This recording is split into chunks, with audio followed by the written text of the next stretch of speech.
Hello Internet! Welcome to Games That Time Forgot. It's October here, and this time around we're looking at Game of the Year for 2005 or possibly 2004. I've never really been sure how that works. Call of Duty 2. This is a request put out by our own Mr. E, and he will not let me leave World War II. In fact, let's quickly run you through the plot. The plot is, it's World War II. That's it. There's nothing beyond that. It's World War II. So why the hell are we reviewing a game that's part of one of the most popular series in this cycle of video games? Well, for one thing, this is the game that started off a lot of plot threads for the series. You're introduced to the Price family, you're introduced to the Russian front, which ends up playing a weird part in the Call of Duty series, and this was the first first-person shooter to have health restored by just waiting around and wiping blood off your face, rather than looking for the health packs and strangely placed food items of previous generations. All of this is important to remember because Call of Duty has become one of those innocuous titles where every year you're going to get a new one. Kind of like Madden, or NHL, or FIFA, or MLB, or NBA, 2K, insert current year here, or normally insert next year here. Well, okay, look, I'm getting off track here, and World War II is one of those fixed points in history where you don't have to really worry much about revelations, except for the fact that you do since we keep discovering new things about it.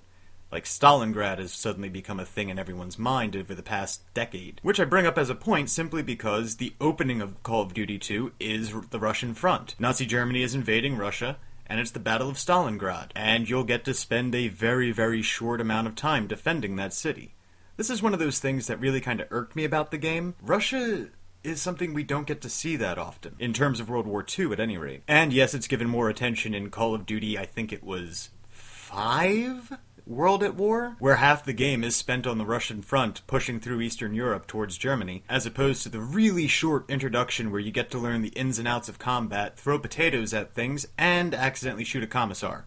It wasn't accidental. Ain't I a stinker. Another one of the interesting things is they show you the war in North Africa, where you played the British forces going up against Rommel. This again, intensely interesting, and something that often gets overlooked in the genre of first-person shooters. We've seen Western Europe.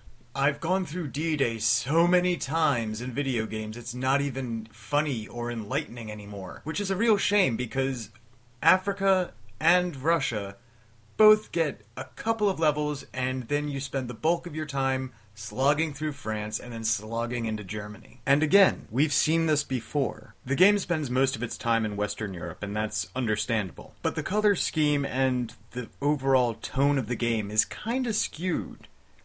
You're playing in what is effectively Saving Private Ryan or Enemy at the Gates, the game, but you're playing it in Audie Murphy mode, where you're effectively immortal. Doesn't matter how many times you get shot, just hide behind cover, you'll be fine. Now in a way I kind of get that. You can argue that the losing your health is really just shell shock, and once you wipe the blood off your face you'll be fine, but it does feed into the feeling that this is really a propaganda piece somehow generated today in the modern world, but mostly ripped from the 1930s, 40s, and 50s.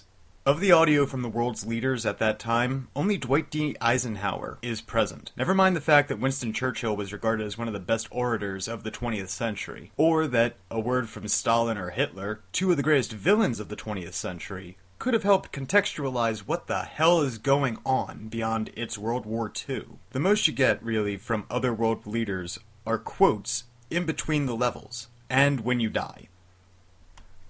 Main problem is these quotes are offered without context, so it ends up feeling more like a gym teacher is shouting encouragement at you to get to the top of a rope, which gave me weird flashbacks to grade school and middle school.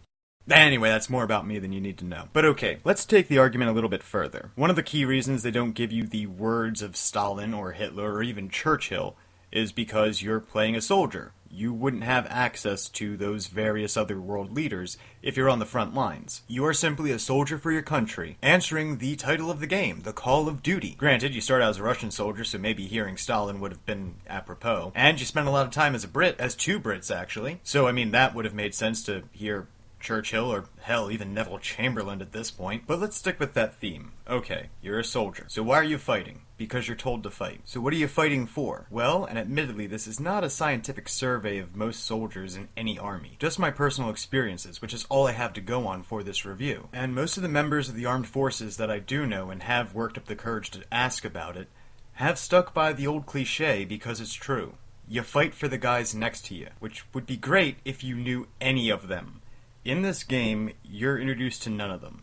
Yeah, I'm not asking for like their personal lives or if they got a girl back home or any of the other things that make sense in the context of a Steven Spielberg movie. Maybe just something to recognize them while they're getting blown apart by a machine gun nest or the mortar shells that keep going in while you're trying to snipe them desperately from an abandoned clock tower. Anything to make it personal, to give me the sensation that this actually has meaning to me beyond mindless violence because I was told to inflict it. This may be coming down hard on a series that's mostly known for bro gaming and the online multiplayer experience. I don't mean for it to be that. I really did enjoy the game. The controls were tight, and for the most part I enjoyed the frantic nature of the action. But really, there's not much game to review here. If I was an online gamer, then this might be up my alley. But I'm not. I'm a guy who likes to kick back and enjoy life and play games to distract myself from existential crises that keep building and building and building. And maybe that's why this game isn't for me. Maybe the online experience would allow for all the things that I've requested. A greater sense of context. Actually knowing the people you're playing with when you and your buddies get together to have a war night. And in that way, Call of Duty 2 kind of fails as a video game. You have to keep getting the updates and the installments in order to have the experience you're meant to have through this game. Where you are fighting for the guys next to you. Where you are fighting to win a war with your friends. And for the sake of that, you need to keep updating, just so that way you can be able to experience it the way it's meant to be experienced. These games aren't known for their campaigns, and there's a good reason for that. And in a way, that's a shame. For as ludicrous as it got, I did enjoy Modern Warfare. And my favorite game in the series, World at War, focused on two parts of the Second World War I am horribly, horribly ignorant about. That being the war in Japan, and the Eastern Front, Russia versus Germany.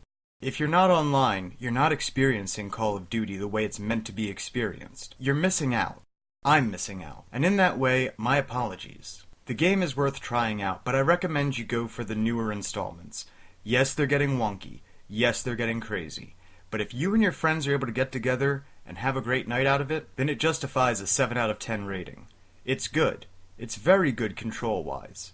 It feels natural, everything responds the way it should, the environments are beautiful for their time, and with the updates they keep getting better and better. Anyway, I still don't have a catchphrase, and I'm not even sure if this review's any good. But Call of Duty 2, 7 out of 10. I want to thank Mr. E for getting me a copy of this and getting me to play it. And if you guys, of course, have any recommendations, please feel free to leave them in the comments below. Until next time, I've been October. Have a great night, people of Earth.